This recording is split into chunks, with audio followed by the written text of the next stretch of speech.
The hospital staff were just going about their daily business when the dog walked through the front door. What's more, a female visitor who had heard a lot of bad things about the pit bull breed was in the lobby that day, and so the arrival of the animals made her heart begin to race. In fact, she found herself too scared to move, and the dogs were coming closer.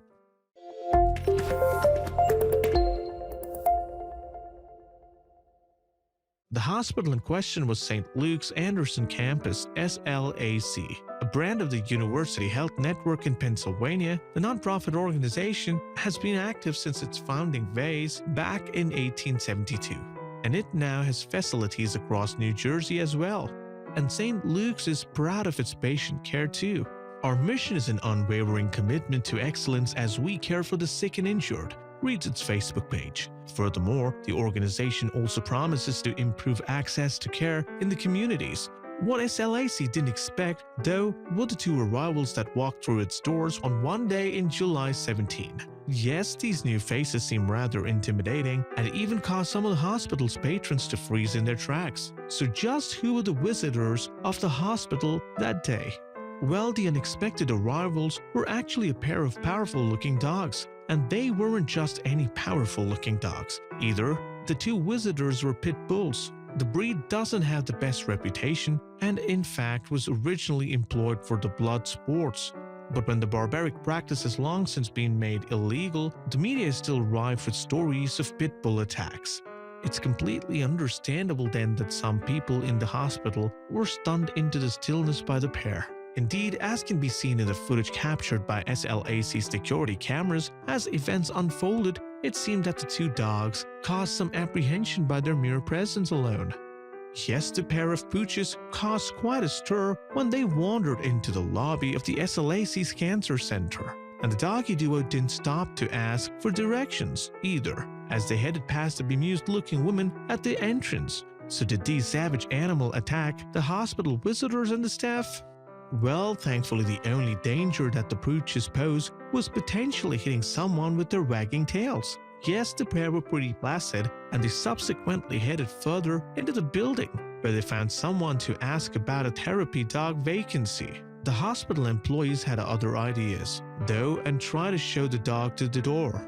The pit bull then followed their escort back to the lobby, but it turned out that they had no intention of leaving. Instead, the dog dashed off down a corridor and vanished out of sight, much to the amusement of the women who had arrived behind them. But while the pair of pooches may have vanished like the Houdini, SLAC's camera were just still following their adventures, and the duo had now found their way to the pharmacy to see if they could get a prescription for some fuzz and belly rubs. What's more, the room was empty, so they didn't even have to wait in line. Amused by the canine capers, SLAC subsequently moved to the description that events on its Facebook page. Two dogs strolled into Homestar Pharmacy in Anderson's medical office building. The accountant read, "Imagine a pharmacist's surprise when she noticed she was waiting to be helped. So did she get what they were looking for?" While the dogs were in the pharmacy, the security guards came to investigate the canine customers, and the dogs finally got what they had come in for, some love and affection. And the kind-hearted staff even gave the dogs a drink of water while their owner was tracked down. Security subsequently put some leash on the dogs and attending the animals' every needs until the police arrived. Eventually then the pooches were reunited with their owners, a lady called Kathy Tomasi. Her message of gratitude was later on the comment section of SLAC's Facebook page. "Thank you St. Louis' staff for caring for my two escapees," she wrote. "I'm glad they had enough sense to hang out there." Tomasi subsequently freaked that she was devastated when her beloved pets, Nero and Emma, had run away, and she explained the circumstance around their escapades. "Nero was the only first to get out through a loose post in my fence," she explained. "Emma came and told me, and as she had ate and drank, I ran upstairs to put my shoes to go and look for the boy. However, Emma didn't stay put either. When I came down, Emma was missing as well." Tomasi continued, "I was frantic. I drove around and I couldn't find them.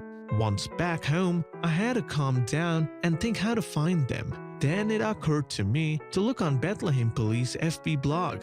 And eureka, they were there. Tamasi added, "But I now realize that if it wasn't for your staff's kindness, this could have turned out so differently. So again, thank you." And Emma and Nero say thank you as well. And the playful pups have proven one thing at least. The fearsome reputation of pit bulls is no longer necessarily well-deserved. Indeed, the dog's behavior often depends on the owners. That's because pit bulls have a strong desire to please their owners, a trait that is often abused. Furthermore, their powerful and intimidating presence make them prime status dogs, a fact that is often exploited by the irresponsible for puppies of intimidation. And that's a far cry from the playful pups seen wandering the halls of St. Luke's. Thankfully then, SLAC was not taken in by the bad press that the breed received. The dog enjoyed the accessibility and welcoming home employees at St. Luke's Anderson's campus. The organization wrote on its Facebook page, "We are pleased to say that both the dogs are safe and sound, at least home with their owners. It truly was an unexpected but amazing experience that no one will ever forget."